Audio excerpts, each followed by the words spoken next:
Hey guys, कैसे हैं आप सब। मेरा नाम है Vibhu and I welcome you to our current affairs panchayat episode 2, a weekly comprehensive current affairs coverage programme for UPSC aspirants. आज की वीडियो में हम कवर करेंगे 12th ऑफ अगस्त से लेके 18th ऑफ अगस्त तक के करंट अफेयर्स इन डिटेल। शुरू करने से पहले दो इंपॉर्टेंट इन्फॉर्मेशन। अगर आपको ये cool and concise bro notes चाहिए तो आप डाउनलोड कर सकते हो मेरे टेलीग्राम से। आपको लिंक टेलीग्राम चैनल का डिस्क्रिप्शन में मिल जाएगा। और साथ ही में अगर आपको लेक्चर देखने के बाद कोई भी डाउट होता है, किसी भी तरह की परेशानी होती है, आप आस्क गॉड से पढ़ो @gmail.com पे हमें ईमेल कर सकते हो। हम विद इन 24 आवर्स आपकी क्वेरी का आंसर कर देंगे। अगर ये करने का मन ना हो तो आप मेरे को इंस्टाग्राम पे सीधा सीधा मैसेज कर सकते हो। राइट, तो चलो शुरू करते हैं। हाँ जी दोस्तों, तो शुरू करते हैं हमारी करंट अफेयर्स पंचायत को। सबसे पहले हम शुरू करेंगे पॉलिटी एंड गवर्नेंस के साथ। अरे बाप रे, ये बढ़िया सा पैराग्राफ भाई न्यूज में आया था, as it is copy paste करके मैंने यहां पर लिख के दे दिया है। इस पैराग्राफ को अगर मन लगा के पढ़ोगे तो दो बातें समझ आएंगी। क्या जुडिशियल एक्टिविज्म क्या होता है और ड्यू प्रोसेस ऑफ लॉ और प्रोसीजर एस्टैब्लिश बाय लॉ में क्या फर्क होता है। अब तुम इसे पढ़ोगे और पता क्या कहोगे, अबे इसमें से तो कुछ भी नहीं लिखा, क्या पढ़ा रहा है भाई। मैं बताता हूं ना कैसे समझ आएगा। देखो, आर्टिकल 21 को पढ़ना, कहीं से भी पढ़ लेना, उसमें आपको प्रोसीजर एस्टैब्लिश्ड बाय लॉ लिखा मिलेगा, पर ये ड्यू प्रोसेस ऑफ लॉ नहीं दिखेगा कॉन्स्टिट्यूशन में कहीं पर भी। क्यों भाई, ऐसा भेदभाव क्यों? इसीलिए क्योंकि दोनों में फर्क होता है। क्या फर्क होता है? अगर लेजिस्लेचर एक लॉ बनाता है, बना दिया भाई पार्लियामेंट ने लॉ, मजा आ गया, ठीक है, उस लॉ में क्लियरली प्रोविजंस डिफाइंड होंगे, पेनल्टीज क्या है, प्रोसीजर क्या है, सब लिखा होगा, ठीक है। अगर वो लॉ कोर्ट में जाता है और जुडिशरी बैठ के कहती है, अरे यार भाई ये लॉ ना थोड़ा मजा नहीं आ रहा है, इस लॉ में बढ़िया लॉ नहीं है, ये आपने क्या मनरेगा की स्कीम बना दी, कुछ बढ़िया करके आओ, हमें अच्छी नहीं लग रही, हम इसको वॉइड डिक्लेयर कर रहे हैं। तो पता है ऐसे में लेजिस्लेचर क्या कहेगा? वो कहेगा जुडिशरी को, इधर आना एक बार, सुनो, क्या तुम्हारा काम है ये बताने का कि लॉ अच्छा है या नहीं? कॉन्स्टिट्यूशन ऑफ इंडिया ने ये रिस्पॉन्सिबिलिटी किसको दी है? लेजिस्लेचर को दी है ना। हमको लोगों ने इलेक्ट करके भेजा है, हमारी मर्जी, हम कैसा भी लॉ बनाएंगे, तुम चुप हो जाओ, ठीक है। इसको बोलते हैं due process of law, right. और अब दूसरी बात सुनो, अगर कोर्ट में वो लॉ फिर से जाता है और इस बार अक्यूजिशन ये होता है कि गवर्नमेंट लॉ को जिस पर्पस के लिए बनाया था उस पर्पस के लिए नहीं बल्कि और किसी पर्पस के लिए यूज कर रही है, जैसा हुआ था कहां, section 66A of the IT act, आपके मेंस में भी आया था। उसमें क्या था कि गवर्नमेंट ने रेगुलेट करने के लिए तो एक्ट बनाया था, पर प्रोविजन का तो मिस यूज हो रहा था भाई। किस लिए? लोगों की प्रिवेसी को वायलेट करने के लिए, उनकी फ्रीडम ऑफ स्पीच को वायलेट करने के लिए। और ये बात कोर्ट ने अग्री करी, तो कोर्ट ने क्या कहा, अब तुम इधर आओ, एक बात बताओ, लॉ तुमने इस काम के लिए बनाया था, हैं? ऐसी हरकतें करते हो। हम क्या करते हैं, इसको वॉइड डिक्लेयर करते हैं और इसको बोलते हैं प्रोसीजर एस्टैब्लिश्ड बाय लॉ। भाई अगर दिमाग पे जोर आ गया हो तो कोई बात नहीं, सिंपल कर देते हैं। अगर हम लॉ में ये बता रहे हैं कि भाई ये लॉ बढ़िया है कि नहीं, ये जज कर रहे हैं, तो वो हो गया ड्यू प्रोसेस ऑफ लॉ। और अगर हम ये देख रहे हैं कि लॉ जिस पर्पस के लिए बना था उसी पर्पस के लिए फॉलो हो रहा है और तरीके से फॉलो हो रहा है, ये हो गया procedure established by law. India में ड्यू प्रोसेस ऑफ लॉ नहीं होता, प्रोसीजर एस्टैब्लिश्ड बाय लॉ होता है। Procedure established by law article 21 में एक्सप्लिसिटली लिखा है। Procedure established by law British concept है, due process of law American concept है, सब कुछ लिख के दे दिया है। अब ये बात सुनो, अगर हमारे इंडिया में due process of law follow होना शुरू हो गया, जहां पर जुडिशरी बैठकर रोज ये करने लग गई कि ये स्कीम को जरा आज इवैल्यूएट करते हैं, तो उसको बोलेंगे जुडिशियल एक्टिविज्म। जज साहब आप ये नहीं कर सकते, राइट, क्योंकि इंडिया में क्लियर सेपरेशन ऑफ पावर्स है। हाँ भाई आगे चलते हैं। ये देखो, ये दिल्ली है मेरे यार, बस इश्क मोहब्बत प्यार, इश्क मोहब्बत और प्यार के अलावा यहाँ सब होता है, सिर्फ कलेश होता है। क्यों? क्योंकि भाई इसका जो गवर्नेंस स्ट्रक्चर है ना वो कुछ ऐसा ही है। समझते हैं। सबसे पहले तो यूनियन टेरिटरीज के बारे में पार्ट 8 ऑफ द कॉन्स्टिट्यूशन में बढ़िया से लिखा हुआ है, ठीक है जी। इनको बोलते हैं conspicuous departure from federalism in India. अरे बाप रे, क्या बढ़िया सी सेंटेंस है, एज इट इज लिख के आएंगे मेंस में, ठीक है। अच्छा, अब देखो 1991 में लेके चलूंगा। क्यों भाई, वहां क्यों लेके जा रहा है? क्यों? इसलिए क्योंकि तब 69th कॉन्स्टिट्यूशनल अमेंडमेंट एक्ट पास हुआ था। अब ये जो एक्ट पास हुआ था, इससे दो आर्टिकल इंसर्ट हुए थे पार्ट 8 में, 239AA 239AB, दोनों डील करते हैं दिल्ली की एडमिनिस्ट्रेशन से। आप समझते हैं इस एडमिनिस्ट्रेशन को जो सारे स्यापे की जड़ है। ये देखो, एक तरफ तो एलजी भाई साहब बैठे हैं ये अपनी मस्ती में, फिर लेजिस्लेटिव असेंबली बैठ जाती है, इसमें 70 बंदे बैठ जाते हैं, ये 70 बंदे लेजिस्लेट करते हैं हर मैटर पे, स्टेट और कॉन्करेंट लिस्ट के ऊपर। पर इनको मना है क्या? पुलिस, पब्लिक ऑर्डर और लैंड पे अगर तुमने लेजिस्लेट करा ना भाई, फिर देख लेना, कर ही नहीं सकते, ठीक है। और एक और बात सुनो, इनके अलावा इन पे तो कर ही नहीं सकते, बाकी जिस पे करोगे ना उसमें भी पार्लियामेंट्री लॉ की सुप्रीमेसी होगी। लो कर लो बात, ठीक है। आगे चलो, CM and council of minister. अब देखो, ये जो 70 बंदे थे, इनमें से 10% क्या होंगे? Council of minister. इसमें सीएम भाई साहब भी इंक्लूडेड है, इसलिए लिखा है 1+6 के, कंफ्यूज हो जाओ। अब देखो बढ़िया चीज, प्रीलिम्स के लिए बताता हूं। चीफ मिनिस्टर ऑफ महाराष्ट्र या किसी भी स्टेट को कौन अपॉइंट करेगा? गवर्नर। पर दिल्ली के चीफ मिनिस्टर को वीआईपी ट्रीटमेंट मिलेगा किसके साथ? President appoints the chief minister of Delhi and he holds office during the pleasure of the president. याद रखना, ठीक है। अच्छा, अब अगर क्लेश हो गया, फेलियर ऑफ कॉन्स्टिट्यूशनल मशीनरी, तो क्या होगा? प्रेसिडेंट करेगा सुनो सब भागो मेरा रूल, पर रिपोर्ट कौन देगा? एलजी। उसकी रिपोर्ट के बाद ये स्टेप लेंगे। अच्छा जी, अब एलजी की ऑर्डिनेंस मेकिंग पावर भी देख लो, ये क्या होती है? आपने प्रेसिडेंट की और गवर्नर की ऑर्डिनेंस मेकिंग पावर पढ़ी होगी कि भाई एक तरीके से ऑर्डिनेंस एक एक्ट होता है, अगर लेजिस्लेचर सेशन में नहीं है लॉ बनाने के लिए, तो ये जो ऑर्डिनेंस है ये एक्ट की तरह काम करता है, ठीक है। एलजी भी एक्ट बना सकता है, कोई दिक्कत नहीं है, पर प्रेसिडेंट की परमिशन लगेगी।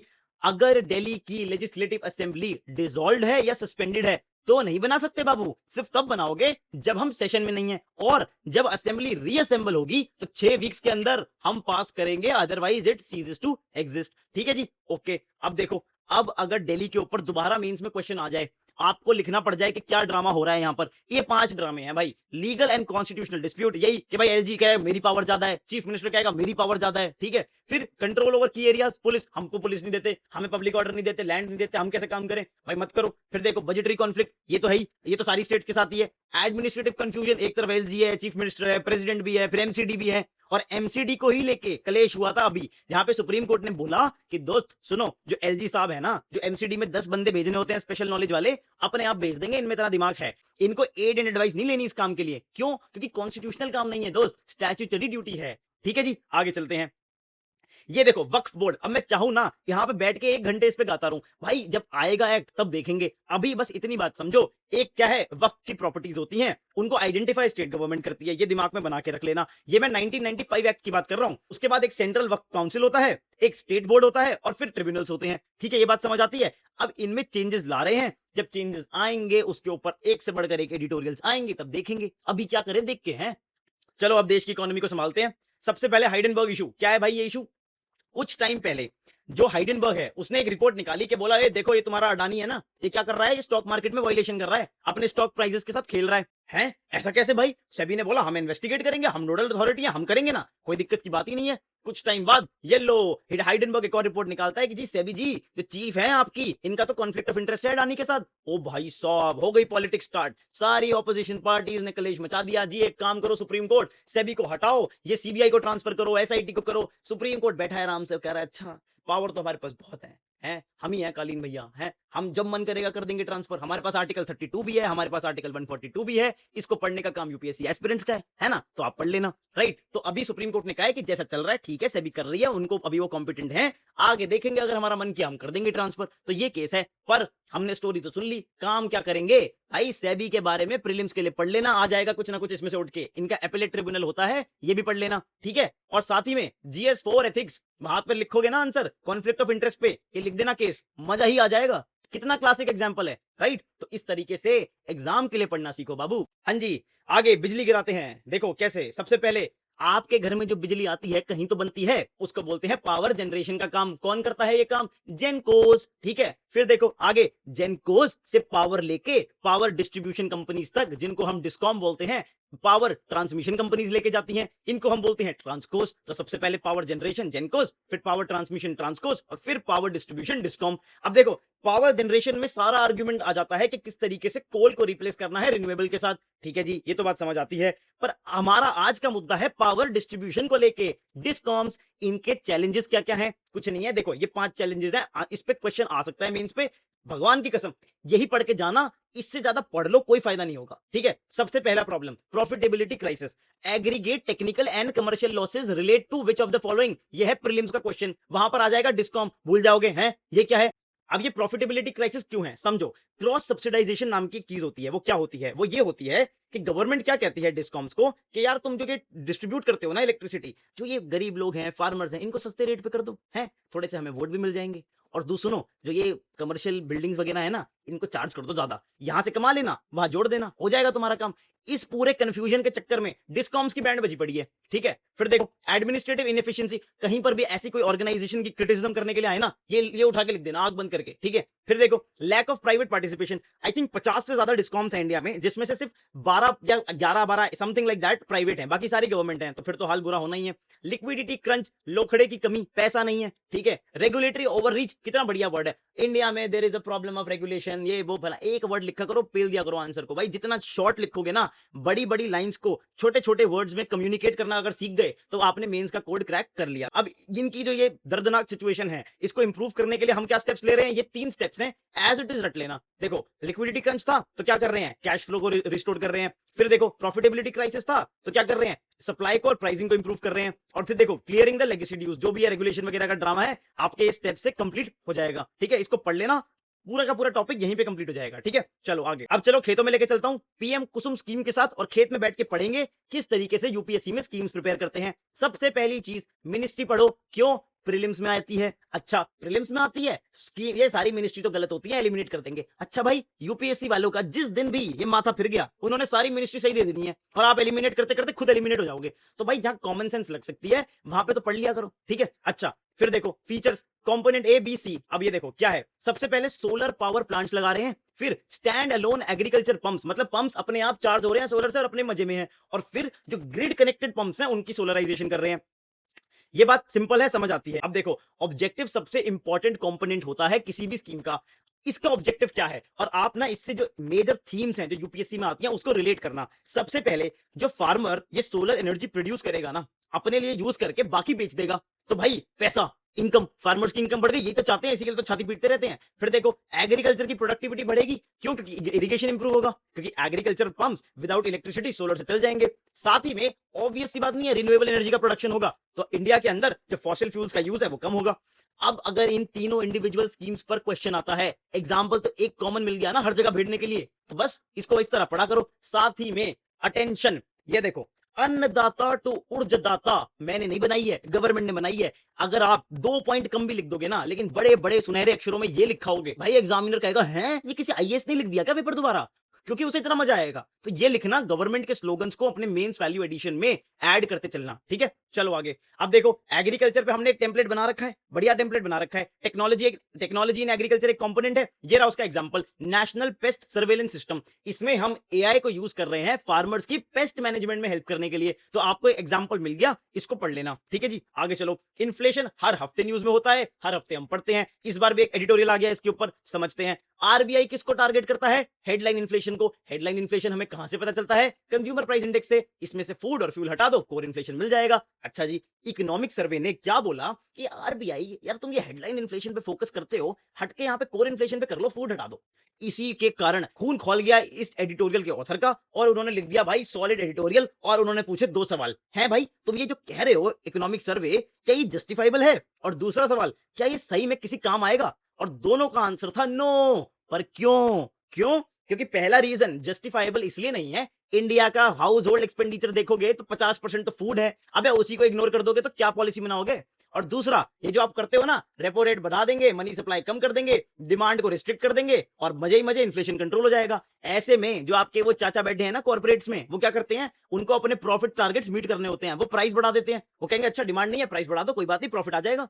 इसीलिए एडिटोरियल कंक्लूड ये करता है कि मॉनेटरी पॉलिसी तब इफेक्टिव होगी जब वो खाली डिमांड साइड पे फोकस ना करे कि डिमांड रिस्ट्रिक्ट करके इन्फ्लेशन कंट्रोल कर लेंगे, सप्लाई साइड को साइमल्टेनियसली इंप्रूव करना पड़ेगा। इतना एग्रीकल्चर प्रोड्यूस करो, ये हम फूड इन्फ्लेशन के बारे में बात कर रहे हैं, इतना हम एग्रीकल्चरल प्रोड्यूस करेंगे कि इतना स्टॉक होगा कि कभी अगर सीजनैलिटी की वजह से इन्फ्लेशन होता है टमेटो अनियन के प्राइस में, तो हमारे पास स्टॉक होगा टू काउंटर दैट इन्फ्लेशन। तो इसीलिए डिमांड और सप्लाई दोनों साइड के फैक्टर्स को एक साथ लेके चलना है अगर हमें ये सिचुएशन इंप्रूव करनी है। ठीक है जी, अब देखो, अब गवर्नेंस ऑफ एआई कंपनीज। अब ये क्या है, किसी भी कंपनी की 2 तरह की अप्रोच हो सकती है, शेयर होल्डर अप्रोच और स्टेक होल्डर अप्रोच। अब ये क्या होती है, शेयर होल्डर अप्रोच में फोकस होता है सिर्फ पैसे पे, पैसा, ठीक है, ये चाहिए। स्टेक होल्डर अप्रोच में ये बोलते हैं कि भाई पैसा तो हम कमा ही लेंगे, दुनिया का भी भला करते हैं। अब एग्जाम्पल क्या है इसका, एआई कंपनीज। एडिटोरियल जो आया था वो ये बोलता है कि भाई हमें स्टेक होल्डर अप्रोच फॉलो करनी चाहिए, और एआई कंपनीज को तो बिल्कुल करनी चाहिए, क्योंकि एआई इतना डेंजरस हो सकता है कि अगर एआई कंपनीज सिर्फ प्रॉफिट के पीछे भागी ना, तो सोशल कॉन्सिक्वेंसेस बहुत ज्यादा हो सकते हैं। इसलिए stakeholder approach should be followed. Good example for economics as well as for your GS for ethics. ठीक है, आगे चलते हैं। गूगल मोनोपोली केस, भाई देखो ये न्यूज में था, इसमें यूएस के कोर्ट ने गूगल को बोला था कि तुम यहाँ के कालीन भैया मत बनो, तुम भाई मोनोपोलिस्ट हो, मोनोपोलिस्ट प्रैक्टिसेस फॉलो कर रहे हो, जजमेंट दी और कुछ। अब मेरे को लोग बोल रहे हैं कि भाई इसको डिटेल में पढ़ाओ। भाई क्यों पढ़ाऊं मैं इसको डिटेल में? इसमें क्या करोगे डिटेल में पढ़ के? ये लिख दिया है मैंने, पढ़ लेना अगर मन हो तो। पर हमारे काम की बात क्या है कि मोनोपोलिस्टिक प्रैक्टिसेस क्या होती हैं, हम ये देखें कि किस तरीके से अगर आप एक मोनोपोली क्रिएट कर देते हो तो किस तरीके से स्टार्टअप्स बेचारे वो तो रो ही देते हैं कि अब हम क्या ही करें। जो क्वालिटी है, जो इनोवेशन है, वो कम होती है, ठीक है। और इंडिया में क्या कर रहे हैं हम इस चीज को अवॉइड करने के लिए? दूसरे के घर में तो बिल्कुल घुस के देख रहे हो। कभी ये सोचा है हमारे अगर यहां पर ऐसा होने लग गया तो क्या पॉलिसी है? तो ये ड्राफ्ट कंपटीशन बिल है, इसको इंप्लीमेंट करना चाहिए, ठीक है। तो ये हमारे काम की बात है for the exam point of view, right. तो इसको पढ़ लेना।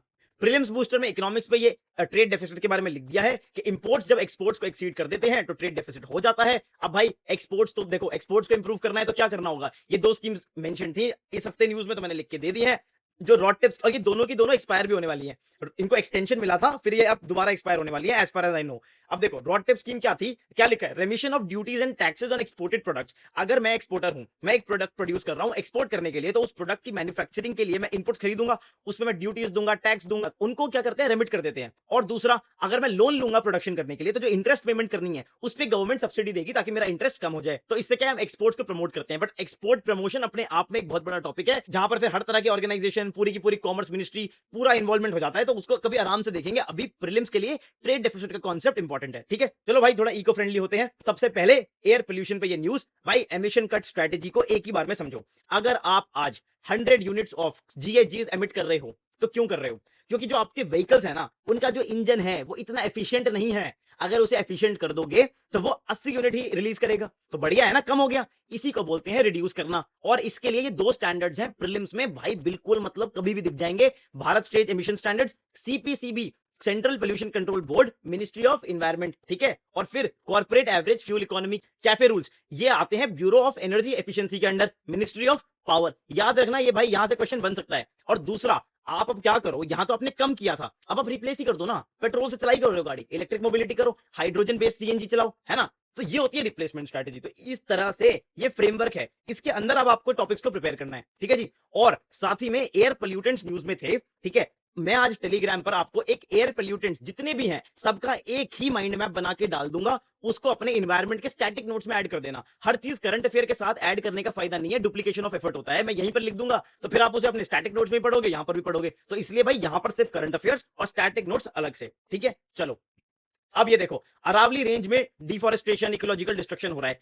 अगर भाई सुनो मेरी बात, हिमालयन आ जाए इकोसिस्टम, वेस्टर्न घाट्स आ जाए, कोस्टल इकोसिस्टम आ जाए, मैंग्रोव इकोसिस्टम आ जाए, कुछ आ जाए, अगर रीजंस पूछे हैं ना डिस्ट्रक्शन के, ये कीटा याद रखना। क्लाइमेट चेंज से डिजास्टर आता है, डिजास्टर से जो होता है आपका इकोसिस्टम डिस्ट्रॉय होते हैं। इंडस्ट्रियल एक्टिविटी होगा तो भाई इकोसिस्टम डिस्ट्रॉय होगा ही होगा, ठीक है। इंफ्रास्ट्रक्चर क्रिएशन, आप कोस्ट पर पोर्ट बना रहे हो, हिमालयस पे रोड बना रहे हो, तो होगा उससे इकोलॉजिकल डिस्ट्रक्शन। फिर टूरिज्म, 4 दिन का वीकेंड था, निकल लिए, ठीक है, वहां जाके इकोलॉजी की ऐसी तैसी कर दी। फिर देखो ये प्यारा बच्चा एग्रीकल्चर देखने में लगे, हाय एग्रीकल्चर तो बहुत बढ़िया चीज होती है। सबसे ज्यादा इकोलॉजिकल डिस्ट्रक्शन ये करता है भाई साहब, पेस्टिसाइड, फर्टिलाइजर, लैंड को पूरा खत्म कर देना, ट्रीज काट देना। एग्रीकल्चर को ऑर्गेनिक करोगे तो फायदा है, वरना agriculture can be a very very important and major contributor to climate change and ecosystem destruction, ठीक है, ये याद रखना। साथ ही में कार्बन फ्लक्स एक सिंपल सी टर्म है, इसकी मैंने यहाँ पे डेफिनेशन लिख के दे दी है, प्रीलिम्स में दिख जाए तो पता होना चाहिए। और लिडार टेक्नोलॉजी, इसको अभी साइंस टेक में देखते हैं। फिर देखो मेल्टिंग ऑफ पोलर आइस, भाई ये देखो सुनो, आपने पोल्स पे ग्लेशियर मेल्ट कर दिए, इतना अर्थ गर्म कर दिया, ग्लेशियर मेल्ट होंगे, सी लेवल राइज करेगा, वो पानी इक्वेटर के पास आएगा। अब जब इक्वेटर के पास वो पानी इकट्ठा होगा तो एक बल्ज क्रिएट होगा और इससे अर्थ की रोटेशन स्लो हो जाएगी। अच्छा रुको, रोटेशन और रेवोल्यूशन में क्या फर्क होता है? रोटेशन मतलब अपने ही एक्सिस पे गोल गोल गोल घूमना, और रेवोल्यूशन सन के अराउंड घूमना, ठीक है। तो ये डिफरेंस पता होना चाहिए। अब आपको मेंस में क्लाइमेट चेंज का इंपैक्ट पे अगर आंसर लिख रहे हो तो एक बढ़िया एग्जांपल मिला कि नहीं मिला, कि भाई climate change can result into disruptions in the rotation of earth. क्या बढ़िया मजा आएगा। और हाँ, प्रीलिम्स के लिए एक बात और याद रखना, सप्लीमेंट्री इंफॉर्मेशन है, इस रोटेशन को जो लूनर टाइडल फ्रिक्शन फोर्स है ना, वो भी कम करती है जो मून एक्सर्ट करता है, ठीक है। चलो आगे, ये देखो क्लाइमेट चेंज हो रहा है, उससे धरती गर्म हो रही है, हम एसी खरीद रहे हैं अपनी गर्मी बुझाने के लिए, उससे फिर से क्लाइमेट चेंज हो रहा है, तो ये तो लूप बन गया ना। इस तरह के डायग्राम्स को अपने माइंड में प्रैक्टिस किया करो। अच्छा, CO2 के नेचुरल फैक्टर्स हैं वोल्केनिक इरप्शंस और हम ह्यूमंस जो सांस लेते हैं। हमने अपनी ही सांस को परमानेंटली बंद करने के लिए एटम बॉम्ब बना लिए। एटम बॉम्ब्स के जब टेस्ट हो रहे थे तो कार्बन 14 जिसको रेडियो कार्बन कहते हैं वो रिलीज हुआ, उसने ऑक्सीजन के साथ बाइंड करके CO2 प्रोड्यूस किया। अब ये मैं बात क्यों बता रहा हूं, क्योंकि जो हमारे क्लाइमेट मॉडल्स है ना, वो CO2 के असेसमेंट करते हैं ह्यूमन नेचुरल फैक्टर्स के बेसिस पे, वो इग्नोर कर रहे हैं ये रेडियो कार्बन बेस्ड कार्बन को, ठीक है, तो इसलिए वो एक्यूरेट नहीं है। ये बोलता था जो आर्टिकल आया था न्यूज में। साथ ही में हमारे काम की एक और इंफॉर्मेशन कि बॉस, जो नेचुरल वेजिटेशन है ना, उसमें 80 बिलियन टन तक कार्बन स्टोर्ड है। तो इस फैक्ट को आप यूज कर सकते हो कई जगह एनवायरमेंट के आंसर्स में, ठीक है। चलो, तुंगभद्रा रिवर भाई 2 बार न्यूज में थी, उसका पूरा का पूरा जो मैप है वो मैंने यहां बना के दे दिया है, अपने हाथ से बनाया है। तो अगर पसंद आए ये एफर्ट तो एक बार लाइक जरूर कर देना वीडियो को, ठीक है। और तुंगभद्रा रिवर का विजयनगर एम्पायर से जो रिश्ता है ना, वो यूपीएससी एग्जामिनर आपका रिश्ता यूपीएससी से परमानेंट तोड़ने के लिए जरूर पूछेगा एग्जाम में, ठीक है, तो ये याद रखना। चलो, सोशल इश्यूज पे कोई खास न्यूज नहीं थी इस हफ्ते। ह्यूमन डेवलपमेंट इंडेक्स में इंडिया की रैंक भाई पीछे बैक बेंचर 132 है। क्यों? क्योंकि जो हमारी वेलफेयर स्कीम्स हैं उस पे हम पैसा ही नहीं देते। लो भाई, कर लो बात, कौन सी स्कीम्स हैं? ये रही स्कीम, सारी मैंने लिख के दे दी हैं। अब इसमें एक आर्गुमेंट ये था कि क्योंकि हमने कॉर्पोरेट टैक्सेस को स्लैश करा था, तो भाई उससे जो हमने टैक्स रेवेन्यू फोरगो किया वो हम यूज कर सकते थे इन स्कीम्स के लिए, पर हमने नहीं किया, इसलिए शायद ये एलोकेशन कम है। पर ये एक रीजन है, और भी रीजंस हो सकते हैं। साथ ही में किस तरीके से जो बिजनेस ओनर्स होते हैं वो दलित बिजनेस ओनर्स, वो इंस्टीट्यूशनल स्टिग्मा को फेस करते हैं। और गवर्नमेंट की जो टॉप पोजीशंस हैं उसमें आज भी जो ओबीसी SC ST कैंडिडेट्स हैं उनकी जो नंबर्स हैं वो कम है, ठीक है, तो ये बढ़ने चाहिए, राइट। अच्छा, फिर भाई साइंस एंड टेक्नोलॉजी, शीशे से शीशा ना टकराए, इसके लिए होता है भाई कोलिजन अवॉइडेंस सिस्टम। ये आपकी गाड़ी में भी होता है, ट्रेन में भी होता है, प्लेन में भी होता है, ठीक है। अच्छा, अब जो ट्रेन में होता है ना, उसके लिए इंडिया में है कवच। ये यूज करता है 2 टेक्नोलॉजीज को, RFID और जीपीएस। और आपको पता है इंडिया अपना खुद का जीपीएस बना रहा है। आपका जो गूगल मैप्स है वो जीपीएस को यूज करता है। इंडिया का खुद का जीपीएस है नैविक, और ये नैविक कैसे ऑपरेट करता है? On the basis of these 7 satellites, याद रखना 7, जिसमें से 3 जियो स्टेशनरी ऑर्बिट में है और 4 जियो सिंक्रोनस ऑर्बिट में है। अच्छा, अभी सुनो, इसरो ने SSLV व्हीकल को यूज करके अर्थ ऑब्जर्वेशन सैटेलाइट भी लॉन्च करी। कहां पर? ऑर्बिट में। अब अगर अच्छे एस्पिरेंट हो और प्रीलिम्स को फोड़ देना चाहते हो तो सुनो, अभी बैठकर अपनी रिसर्च करना, सिंपल गूगल करना है, types of orbit, types of satellites and types of launch vehicles with ISRO. अगर इसरो की वेबसाइट पे विजिट करोगे ना, ये तीनों चीजें मिल जाएंगी एक जगह पर। पढ़ लेना, ये आपके स्टैटिक नोट्स का पार्ट है। मैं चाहूं तो यहां पर लिख के दे दूं, बट ये डॉक्यूमेंट को मैं इंक्रीज नहीं करना चाहता, क्योंकि आपके स्टैटिक नोट्स भी मैं अज्यूम कर रहा हूं आप साथ में बना रहे हो। ये स्टैटिक नोट्स बना लेना, एग्जाम्पल आपको करंट अफेयर में मिल गया। बस आपको पता है ना, अगर आप अपने स्टैटिक नोट्स में ये पढ़ोगे कि अच्छा SSLV होता है, GSLV होता है, PSLV होता है, और उसके बाद जब इंटीग्रेट करने जाओगे करंट अफेयर्स को तो पढ़ोगे ओ, अर्थ ऑब्जर्वेशन सैटेलाइट को SSLV व्हीकल यूज करके हमने लॉन्च किया था, तो हो गया ना इंटीग्रेट। इसीलिए स्टैटिक और करंट को अलग अलग रखो, ठीक है, जितना हो सके। फिर देखो, लिडार टेक्नोलॉजी एनवायरनमेंट में देखी थी, ये क्या होती है? लेजर छोड़ते हैं, वो सरफेस को टच करती है और उससे वो मैपिंग करती है। इसका जो यूज केस है वो बहुत ज्यादा है। अब फिर से अगर आपको याद हो, प्रीवियस ब्रो नोट में मैंने एक टेक्नोलॉजी पे पूरा टेम्पलेट बना के दिया था। इस टेक्नोलॉजी को यूज करके आपको उस टेम्पलेट में फिट करना है और एक आंसर बनाना है। अगर आपने वो आंसर बना लिया ना, तो आप चैंपियन हो भाई, ठीक है। तो पुराने ब्रो नोट को रेफर करना, उस टेम्पलेट को निकालना और इस टेक्नोलॉजी पे आंसर बनाना। ये इंफॉर्मेशन को जरूर पढ़ना, जो इसमें मेन बात है। आपका एप्लीकेशन आर्कियोलॉजी में, इन्वायरमेंटल मैपिंग में, डिजास्टर मैनेजमेंट में, हर जगह है। इनफैक्ट जो आपकी गाड़ी चलती है ना, उसमें एक फीचर होता है ADAS, वो भी इसी टेक्नोलॉजी को यूज करता है। उसमें आगे आपकी गाड़ी के सेंसर्स और रेडार्स होते हैं, वो डिटेक्ट करते हैं सामने वाली गाड़ी को और उससे आपको कमांड देते हैं, ठीक है। तो ये भी आप पढ़ना, ठीक है, और आंसर जरूर लिखना है इस पे। फिर देखो, बैलेस्ट वाटर क्या होता है? जो कार्गो शिप्स होते हैं वो जब हैवी कार्गो को लोड करते हैं तो वेट बैलेंस करने के लिए कुछ नीचे शिप के टैंक होता है, उसमें पानी फिल होता है, जिसको बैलेस्ट वाटर कहते हैं। आपको इतना ही समझना है, क्योंकि आपको मर्चेंट नेवी की प्रिपरेशन नहीं करनी है, आपको यूपीएससी की प्रिपरेशन करनी है, ठीक है। अच्छा, अब ये बैलेस्ट वाटर को लेकर एक शिप एक पोर्ट से दूसरे पोर्ट पे आता है, राइट। अब ये पानी तो वहां का है, यहां पर वो शिप आया, उसने कार्गो को डीलोड किया, तो बैलेंस करने के लिए वो उस पानी को भी रिलीज करता है।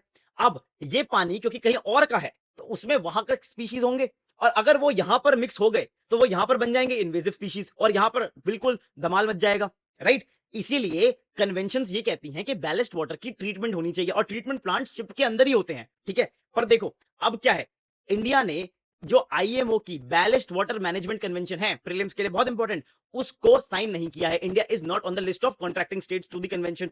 तो इंडिया में आने के लिए इतने स्ट्रिक्ट रेगुलेशन नहीं है, और इसी की वजह से एक प्रॉब्लम हुई जो हमने केरला में देखी कि ये जो एक म्यूसल है ना, ये एक तरीके की क्या होती है, शेलफिश होती है, जो इन्वेसिव स्पीशी थी, जो वहां के लोकल इकोसिस्टम को बहुत डिस्ट्रॉय कर रही है। तो इसका नाम भी कहीं अगर प्रीलिम्स में दिख जाए तो ध्यान में रखना, ठीक है। और ये क्यों लिंक, ये आया क्यों था न्यूज़पेपर में, ये भी लिंक रखना। अब ये सेल्फ एक्सप्लेनेटरी चीजें हैं। इंडिया में जो साइंस के लिए रिसर्च है उसकी जो फंडिंग है वो कम है, ये हमें पता है, हमारे पास डेटा है, कहीं यूज करने को आए।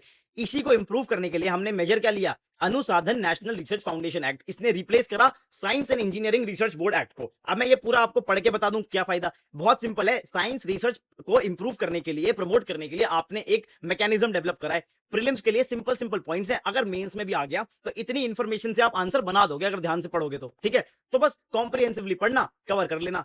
ध्यान रखना गवर्निंग बोर्ड होता है और उसका प्रेसिडेंट हमारे पीएम सर होते हैं, राइट। चलो इसको खुद पढ़ लेना, ध्यान से पढ़ना। उसके बाद भाई जीका वायरस न्यूज में था। Zika virus pregnant women, newborn child और आपकी जो न्यूरोलॉजिकल एक्टिविटी होती है, ब्रेन फंक्शन, उसको इफेक्ट करता है। इस बात को याद रखना। साथ ही में वायरस क्या होता है क्या नहीं होता, भाई प्रीलिम्स के लिए जितनी ये इंपॉर्टेंट इंफॉर्मेशन है मैं लिख के दे देता हूं, इसको प्लीज खुद थोड़ा पढ़ लिया करो। आगे चलते हैं। इसी से रिलेटेड अफ्रीका से निकला मंकी पॉक्स, उसके बारे में भी डिटेल में सब कुछ लिख के दे दिया है। इसको आई होप आप खुद पढ़ सकते हो, क्योंकि फिर मेरे को बस इसको रीड करना होगा। उसका क्या फायदा, मैं आपको दिखाता हूं। ये वोल्बाचिया मेथड, भाई देखो प्रीलिम्स में आया था, ठीक है। अगर आपने मोटी बात पकड़ी होती जो हम पकड़ते हैं हमारे हिंदू इन मिनट में, तो भाई आपका जलवा होता है एग्जाम में। पर हम क्या करते हैं, हम बहुत पढ़ेंगे, बिल्कुल पागल हो जाएंगे, इसको एक एक घंटे की वीडियोस देखेंगे उसके ऊपर। नहीं देखनी, क्या समझना है, देखो इसको मैं फिर भी आपको जितना आपके लिए जरूरी है ना उतना समझा देता हूं। प्रीलिम्स का ये क्वेश्चन भी सॉल्व हो जाता और आगे अगर बाई चांस कोई क्वेश्चन आया वो भी इतनी इंफॉर्मेशन से सॉल्व हो जाएगा। मॉस्किटो के अंदर ये डेंगू वगैरह के वायरस होते हैं, वोल्बाचिया एक बैक्टीरिया होता है।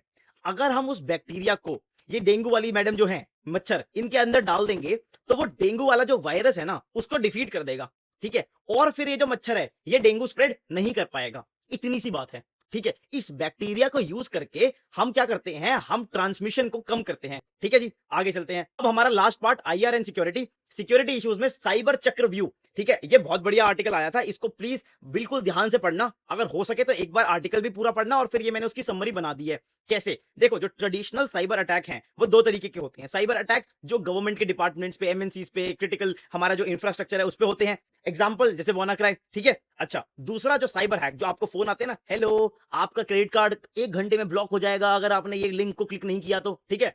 फिशिंग, स्पैमिंग, आइडेंटिटी थेफ्ट, आपकी डेटा को चुरा लिया, आपको ईमेल भेज दिया फेक लिंक के साथ, आपने वो क्लिक किया, खोला, उसमें बस हो गया कांड, ठीक है। तो ये होते हैं ट्रेडिशनल अटैक्स। अब क्या हो रहा है, ये traditional cyber attacks along with AI, AI क्या कर रहा है भाई, डीप फेक्स आपने सुना होगा, किसी इंसान की फेक वीडियो एआई क्रिएट कर देता है। इससे कितनी मिस इंफॉर्मेशन और किसी इंसान की इमेज कितनी जल्दी खराब हो सकती है। तो ये जो पूरा का पूरा एक इकोसिस्टम है ना, ये इतना डेंजरस है हमारी नेशनल सिक्योरिटी के लिए कि इसको हमें इफेक्टिवली टारगेट करना चाहिए। सर्ट इन एक ऑर्गेनाइजेशन है जो इंडिया में साइबर सिक्योरिटी से डील करती है। ये आपके प्रीलिम्स के लिए इंपॉर्टेंट है, बस नाम याद रखना और फंक्शन याद रखना। भाई साउथ एशिया पर इस बार मेंस में या अगले साल मेंस में क्वेश्चन आना ही आना है, इतना कलेश मचा हुआ है। देखो ना, यहाँ पर भाई ये बॉयज आ गए हैं, ठीक है, ये लड़के यहाँ पर घूम रहे हैं अफगानिस्तान में, यहाँ पर एक कार्टून नेटवर्क चालू ही रहता है, ये भाई इंडिया को उंगली कर रहा है, श्रीलंका में भसड़, बांग्लादेश में भसड़, भाई म्यांमार में कलेश, और यहाँ ये ओली, ये हमको गोली दे रहा है, ये इनके साथ खड़े होके, ठीक है। उसके साथ में भाई हम सोचते हैं साउथ एशिया को इंटीग्रेट कर देंगे साउथ ईस्ट एशिया से, वहां पर भी दिक्कत।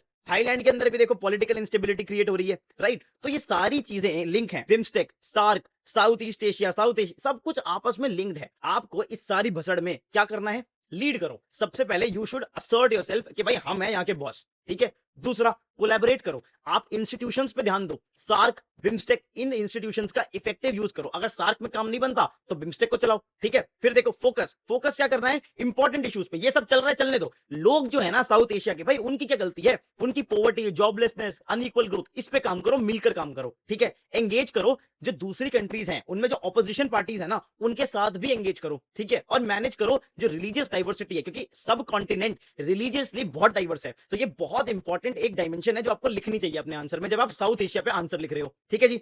आखिरी में जो हमारा एक रूल होता है, हर हफ्ते का प्लेसेस इन न्यूज कंसोलिडेट करते हैं। इस हफ्ते अफ्रीका बड़ा शोर से न्यूज में था और साउथ चाइना सी न्यूज में था। साउथ चाइना सी का मैप, कौन सी कंट्री साउथ चाइना सी से बॉर्डर होती है और कौन सी नहीं होती, जरा ध्यान से पढ़ना। और साथ में अफ्रीका के कौन कौन से नेशंस न्यूज में थे, ये जो बीच का पार्ट है ना भाई, ये न्यूज में था। डेमोक्रेटिक रिपब्लिक ऑफ कॉन्गो, यहां से मॉन्की पॉक्स आया। फिर युगांडा, यहां पर क्या हुआ, यहां पर लैंडस्लाइड आ गई थी। उसी के साथ में ये रावंडा और बुरुंडी, BRU, ये तीनों कंट्रीज याद रख लेना। सोमालिया में अल शबाब ने अटैक किया, इथियोपिया के अंदर इकोनॉमिक क्राइसिस देखो, ये प्राइस इंस्टेबिलिटी हो रही है। सुडान और साउथ सुडान, यहाँ पे तो कांस्टेंट भसड़ है, ठीक है।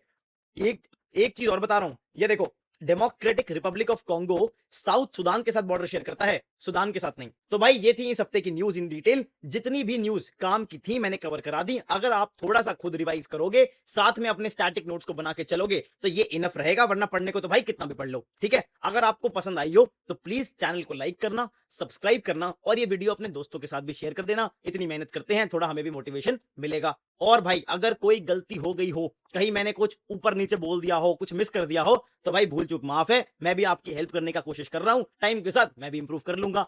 आपका कोई भी फीडबैक हो, नोट्स को लेके, लेक्चर की डिलीवरी को लेके, क्वालिटी को लेके, कमेंट सेक्शन आपका है, आप लिख देना, हम इंप्लीमेंट कर देंगे, ठीक है जी। थैंक यू सो मच, जय हिंद, बाय बाय।